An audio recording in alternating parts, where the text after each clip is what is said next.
Aristóteles diz uma coisa sobre a qual eu nunca desenvolvi muito até hoje, mas que é fundamental. Todas as pessoas éticas têm essa areté, esse compromisso em grego com a verdade, elas têm justa indignação. Uma pessoa ética briga, mas briga pelas causas corretas. Tem pouquíssimas causas pelas quais brigar no Brasil de hoje. Nós não devemos brigar por coisas pequenas, devemos relevar tudo.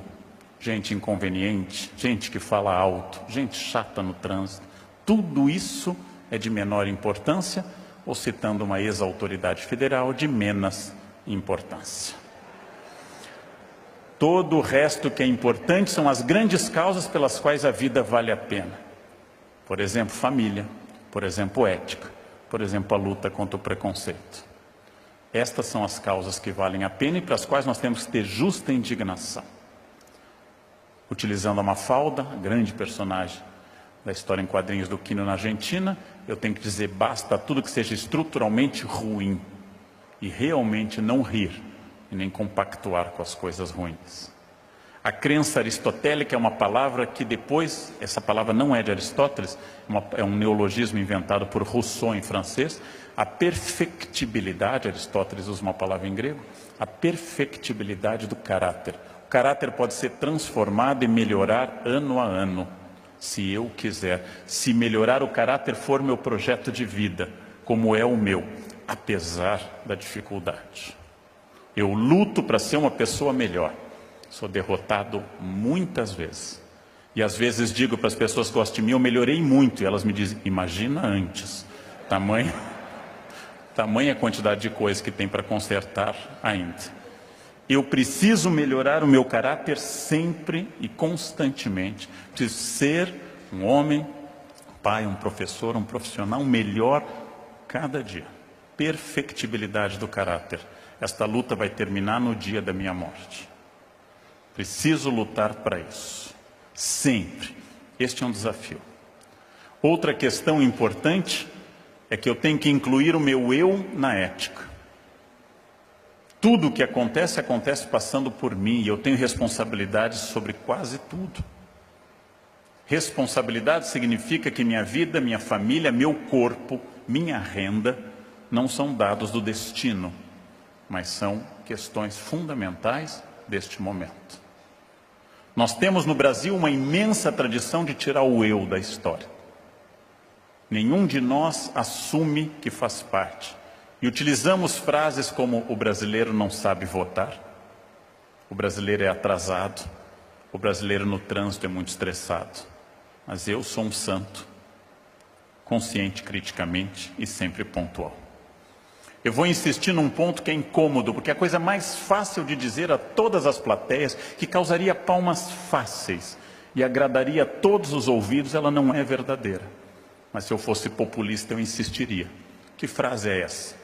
Nós somos um país de trabalhadores honestos governados por ladrões. Seria fabuloso isso. As plateias adorariam, porque nós somos os honestos. Nenhum dos 513 deputados que hoje estão em Brasília e dos 81 senadores, da presidente que está em licença para investigação e do atual presidente em exercício, nenhum deles deu um golpe de Estado. Todos foram eleitos em eleições livres, abertas e secretas. Todos que deram aqueles votos que tanto nos envergonharam foram eleitos por nós. Nem que seja pela última vez aquele, mas foram eleitos por nós. E aí Aristóteles nos diz uma frase: os homens refugiam-se na teoria e pensam que estão sendo filósofos, se tornarão bons com a teoria. Nisso se portam como enfermos, que escutassem atentamente seus médicos, mas não fizessem nada do que estes lhe prescrevem.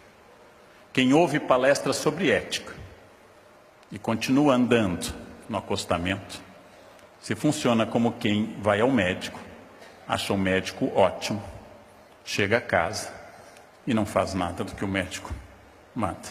Aí o conselho, não vá ao médico e não escute palestra sobre ética. Vá direto para o acostamento, é a sua vocação, é o seu jeito. Não perca mais tempo com isso. A vida sem ética multiplica os problemas porque o mentiroso começa a se enredar exponencialmente em histórias.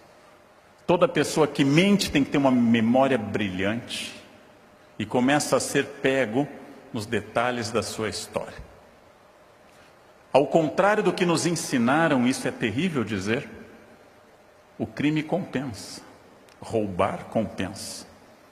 As mães estavam erradas, ladrões enriquecem mais rápido, porém não compensa para sempre, não compensa para toda a vida. É óbvio que o imposto que eu não pago vai para o meu bolso, porém em algum momento há o risco de um funcionário nipo brasileiro aparecer na minha frente da Polícia Federal. Há um risco. Em algum momento eu posso passar pelo constrangimento que deve ser devastador de ser preso na frente dos meus filhos. Deve ser devastador este sentimento. Papai é um ladrão. Isso é terrível. E mesmo que papai tenha morrido sem ser preso, eu sei que papai é um ladrão. Papai não podia estar recebendo um salário de 5, 10 mil reais e está nos levando para a Europa de primeira classe. De algum lugar saía esse dinheiro. Papai era um ladrão. Difícil isso. O legado da honestidade é um legado, não é que ele seja exatamente ou unicamente melhor, mas ele é mais fácil. O homem desonesto, quando toca seu WhatsApp perto da esposa, fica apavorado. Pode ser de tanta gente. Não? Celular de gente desonesta tem muito código. Tem muita senha para acesso à foto, para mensagem. Um homem desonesto jamais entrega esse celular para a mulher e diz, atende aí, vê quem é. Porque isso é um gesto de profunda confiança na sua ética. Um homem honesto, se alguém diz, você me traiu, esse homem diz com tranquilidade, não, isso é uma história falsa. Um homem desonesto vai saber quem disse isso, quando, em que situação, para saber onde ele vai negar e assim por diante. A desonestidade torna a vida complicada, torna a vida difícil, torna a vida acidentada. A desonestidade é uma questão que nós temos que pensar diretamente no Brasil, porque nós temos que pensar numa transformação que está sendo demandada neste país, para o qual eu sou muito otimista.